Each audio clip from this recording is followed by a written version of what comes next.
il serait bon de rompre la glace. Fable. C'était une petite merde qui se prenait pour un tas de fumier. Et elle en rajoutait, tant et tant tout le temps que ce mini-crottin empuantissait tous ses voisins.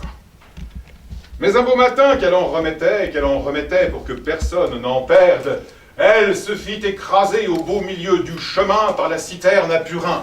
Cette citerne, pas citerne, sur le point d'honneur de la senteur, ne souffrait pas qu'on la dépassât. Et la petite merde trépassa. Moralité, embêter son prochain, c'est pas bien. Si vous devenez puant, mettez du déodorant. Conversation bête devant témoin.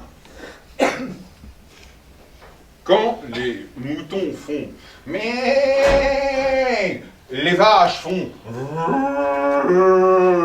lorsque les vaches font « les bœufs font « le B à bas les bœufs s'arrête au B-E-B. Tirant les charabancs, les bœufs, alors que l'âne s'émeut d'en faire autant, car dans l'hareng lui fait donc il y âne. Bof. Pense le poète, il n'en peut, ni ne s'en émeut, si les moutons font meh, et si les bœufs font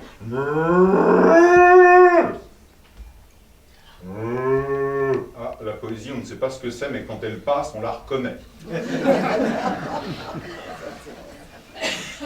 Le vers galant paresseux. Quand, Sully, je vois les deux mamelles de Marie-France, il me vient envie de labourer et de pâturer. Et comme elle a le cymbale de bassin à même hauteur pour aller de l'autre à l'un, on ne prend pas l'ascenseur. Nudité brève. Quand nue est là sur le lilas, dont le simple appareil d'une beauté qu'on vient d'arracher au sommeil. Oh là là, la vivi, la viva, oh, quand nue est là, quel chocolat. C'est pas de chance. Elle s'appelait Marie, elle l'appelait mon Jésus. Il lui demanda si elle était vierge, elle lui a répondu, pas encore. Puis, en la caressant de bas en haut, il arriva en haut du bas, mais oh là là, il lui fila son bas de bas en haut. Oh, dit-il, bah, fit-elle, et le rêve s'arrêta là.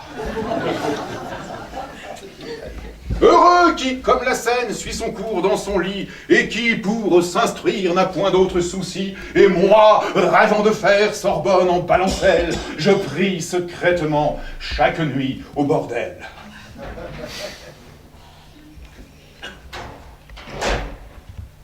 À quoi peut donc penser le penseur de Rodin en station accroupi, le menton dans la main? Certainement à ceci. Pense donc je... Ce qui peut expliquer, cela dit en passant, pourquoi tous les penseurs de maintenant sont chiants. Et moi, quand je chie, je n'aime pas qu'on m'emmerde. Jean Anselme a écrit aussi dans son curriculum vitae qu'il s'engagea dans la résistance dès janvier 41, ce pour éviter l'affluence de 1944. Gloire à notre France éternelle, gloire à ceux qui sont morts pour elle, et les blessés sur leur civière dans l'enfer du feu et des chars honteux de regagner l'arrière en ruant dans les brancards, chantant, hurlant à tête n'en peut plus. On redemandait de la guerre, alors que joyeusement ailleurs on s'entretue. À la guerre, c'est pas comme à vélo. Quand on crève, on ne change pas de boyau. Le pouvoir. Je pue, tu pues, il pue, vous pute. Le pouvoir pue la pute. L'émigré. Pas de travail, pas de famille, pas de patrie. Vive Pétrin! Le poète et l'amour, Jean Anselme a écrit aussi dans son curriculum vitae qu'il tomba amoureux de sa maîtresse d'école dès l'âge de 4 ans, mais que son père l'a pris lui aussi pour maîtresse. Depuis, il douta de la réalité du Père éternel. Ceci est mon sang, ceci est ma chair, et sur cette parole, le curé sirote du vin blanc. Pourquoi du blanc et pas du rouge, comme si le sang de Dieu était du sang de navet? Tant d'églises traversées, à la taille des bougies rendant hommage aux vierges, me laisse à penser que l'amour ne doit rien à la grosseur des cierges. Le grand amour, elle avait des lunettes, et lui aussi, si bien qu'il se voyait mieux pour se regarder dans les yeux. Elle avait un sonotone, et lui aussi, si bien qu'ils s'entendaient bien et restaient sourds à tout ce qui les entourait. Mais ils étaient obligés de s'embrasser très en biais, à cause de son grand nez, sa moustache la chatouillait. Il n'y a pas de bonheur complet. L'amour, c'est un peu comme un col de chemise. Quand l'amidon s'en va, le tissu devient mou, piteux comme un torchon qu'on sort de la lessive, usé d'être mâché comme un caramel mou. L'amour a le destin de ce col de chemise. À quoi sert d'effacer l'effet des détergents quand il n'y a plus d'après? Ça n'est plus comme avant. L'art moderne. Un matin, alors que dans l'aube tintinabulaient les clarines des troupeaux et que dans les brouillards naissants, le feu des lucioles s'éteignait dans le parfum des asphodèles, ma femme, en mettant le lit dehors, me dit « C'est fou ce que tu transpires quand tu dors !» Jean Anselme a écrit aussi Le Dormeur du Val, en hommage à Rimbaud. Duval, non en deux mots comme Rimbaud qui parlait du vallon, mais Duval, le nom. Il n'avait pas les Rimbaud, l'ouvrier du Val, ni bonne haleine à travailler en usine à Beaurain dans l'Aisne. 8 heures dans la mécanique vous vide comme une pile électrique. Les ouvriers, comme les vondaires, s'usent beaucoup quand on s'en sert. Duval dort, paisible, comme ferait un enfant bouche ouverte, tête nue, pâle dans son lit ouvert, au milieu de ses draps blancs, rêvant aux fesses de la crémière et leurs trous de verdure où passe une rivière. Elles étaient girondes jusqu'à l'estuaire. Duval dort. Il dort sans ronflement, les pieds en éventail. Quand au matin, le réveil lui plante ses aiguilles dans le flanc. Dans la stridence qui fait mal, il porte les mains à ses hanches et se rendort béatement bercé par le ruisseau du Val. Duval rêvait que c'était dimanche. Il a 2 croix rouges sur sa fiche d'avancement. Quand on entend le panier à salade, c'est que ça commence à sentir le vinaigre. Mieux vaut fuir à la chicorée avant d'être bon comme la romaine. On attrape des marrons quand il y a de la châtaigne. Le poète et le grand âge. Tristesse d'Olympio, au soir de sa vie, assis sur le rebord du lit.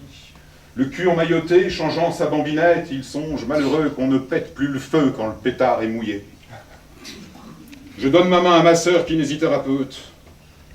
Je donne mes tripes à Caen, mon cœur au resto, mes reins sûrs au caniveau.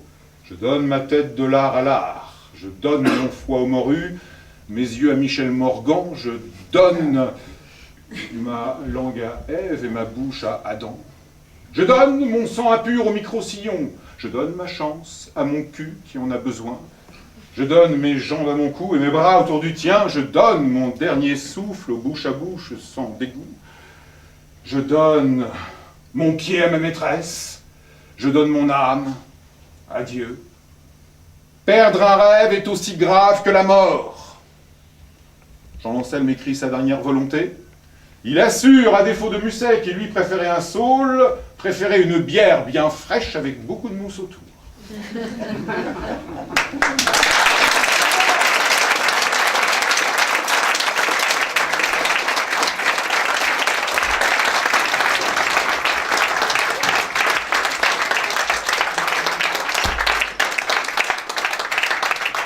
Merci Denis Armand et merci Jean Anselme aussi d'être là et de nous avoir donné ces poèmes.